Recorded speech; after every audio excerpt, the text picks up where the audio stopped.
Killing and maiming people, Santa lost a curling match to this old guy and was forced to be kind and give presents on Christmas for 1,000 years. You guessed it, the 1,000 years is up and Santa came back as WWE's Goldberg to get revenge on humanity. You're next. Now it's Santa's turn to be a little naughty and punish those he was forced to spread cheer to. Young, old, good, bad, Jewish or Catholic, it doesn't matter. Everyone is on the naughty list this year and no one is getting coal in their stocking. Muzzle tough, motherfuckers! I'm going out on a limb here, but I'm pretty sure shooting Santa with a shotgun is an automatic move to the bad list. Careful what you ask Santa for this year, he may just have something special in his sack with your name on it. Get a belly bongo, strap it on tight, turn up the music, alright. Now shake it, make it, do your thing, my man. Liven up the party. Belly bongo's super bad. I'm dreaming of a black Christmas. It's time for the annual Christmas party at the sorority house, and creepy-ass Billy wasn't invited. But he isn't one to take no for an answer. This is one of those old-school movies where you don't even need to show the killer to creep the shit right out of you. Unfortunately for the girls, Billy doesn't leave things at just breaking and entering and takes his invitation snub to a whole new level. If you're thinking about answering the phone, don't. Because this guy is a complete creeper. You are planning to check the attic. Don't. Because that's exactly where you want to. If you are hiding booze around the house. Actually, that one's a dude. Gain her death some extra Christmas cheer this time of year. If you want to hire this guy to play Santa. Ho, ho, ho. If you want to open the door to carolers. You can't trust those little bastards. No one does that shit anymore. Join me, Billy, for a good old wholesome family Christmas. Yes, next we have the Dutch Flake Saint. It's December 5th. That's Dutch Christmas, and the year is 1492. As you can clearly see, people used to celebrate Christmas a lot differently. Instead of presents and merrymaking, St. Nicholas would show up to your town and loot the place. Eventually, people got tired of getting raped and murdered instead of getting Xboxes, so they decided to take matters into their own hands. Burn, St. Nick, burn! That should take care of that. Except it totally didn't. Now every time there's a full moon on December 5th, St. Nicholas and his Black Peters come to steal children and take them back to Spain for an unspecified but definitely evil reason. Oh, hello there. Naughty girls like this better beware, because this St. Nick will do more than leave a little coal in your stocking.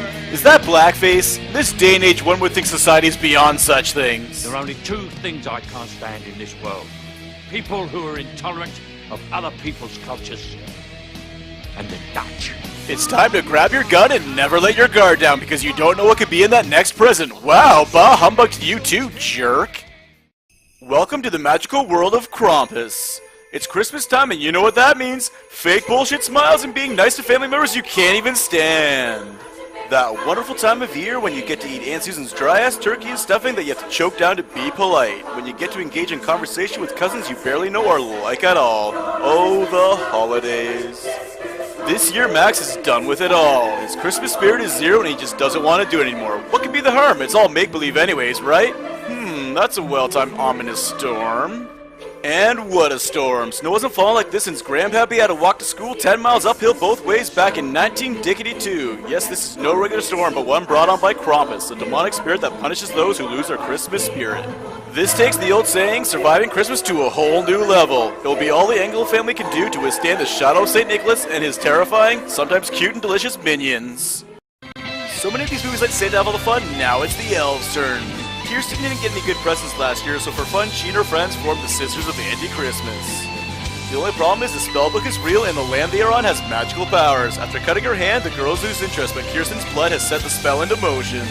Elves have been around since the beginning of time, and now they've been unleashed. Kirsten tries to go on with her normal life and figures a quick visit to Santa will help, only this Santa is on the naughty list. The elf that Kirsten summoned is linked to her, though, and gets a little revenge on Santa. Take that for overworking us, you slave driver!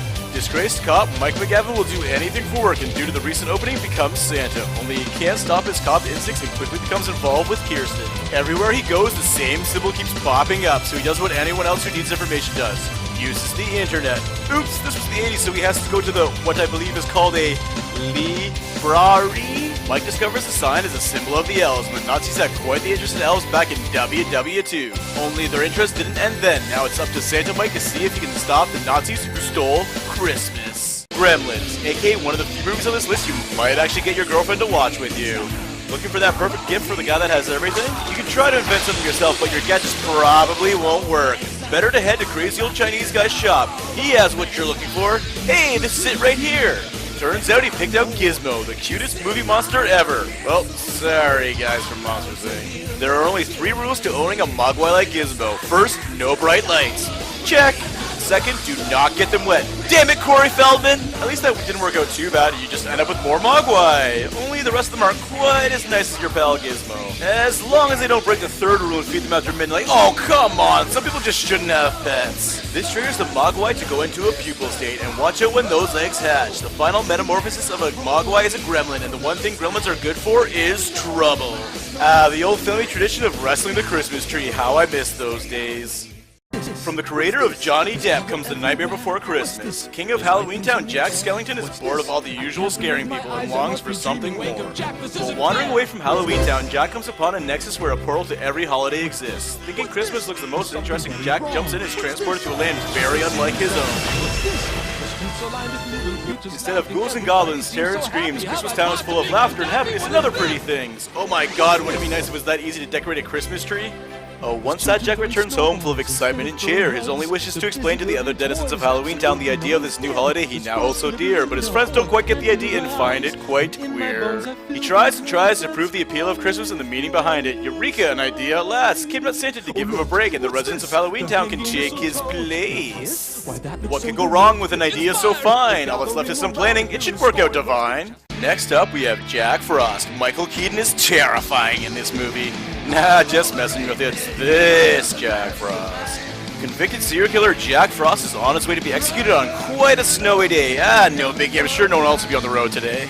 Except for this guy barely paying attention driving a genetic research truck. Well, they might get lucky and not crash. Okay then.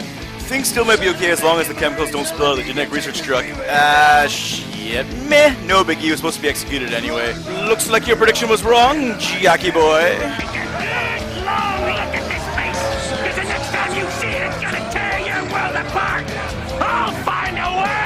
Well, spoke too soon. What was that chemical anyways? There seems to be some sort of complex reaction going on with his blood in the snow. Maybe Jack will get his chance after all. Small town sheriff Sam Tyler was the one who caught him. Now he has a murder on his hands and only one suspect. Well, it ain't fucking frosty. Forget thumpity thump thump, this snowman is here to stabbity stab stab. Here is another foreign flick with quite a different view of Santa Claus. Rare exports. Oh good, a little light reading. I've always wanted to know more about the life of Santa Claus. I don't remember hearing about this before. Oh my, now it's kind of making sense why the ancient Finnish ancestors decided to trap Santa. Tired of having their children whipped by him until even the bones were gone, the Sami people trapped Santa and built the mountain Korvataturi to keep him there forever.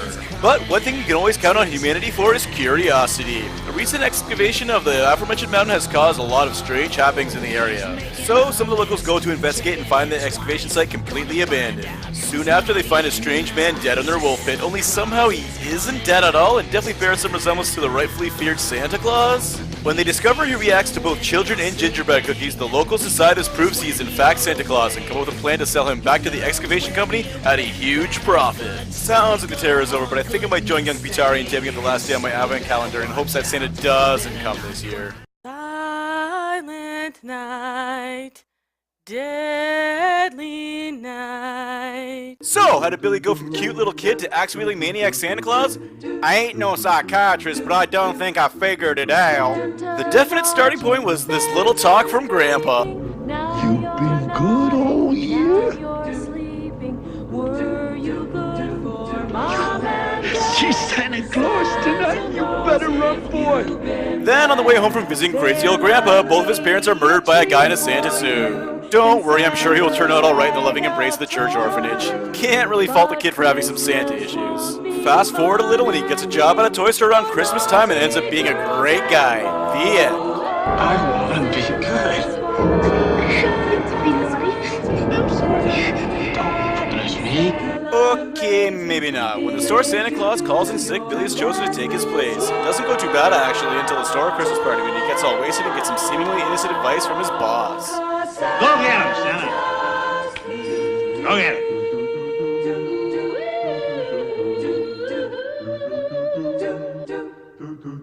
now it's up to Billy who's been good or naughty.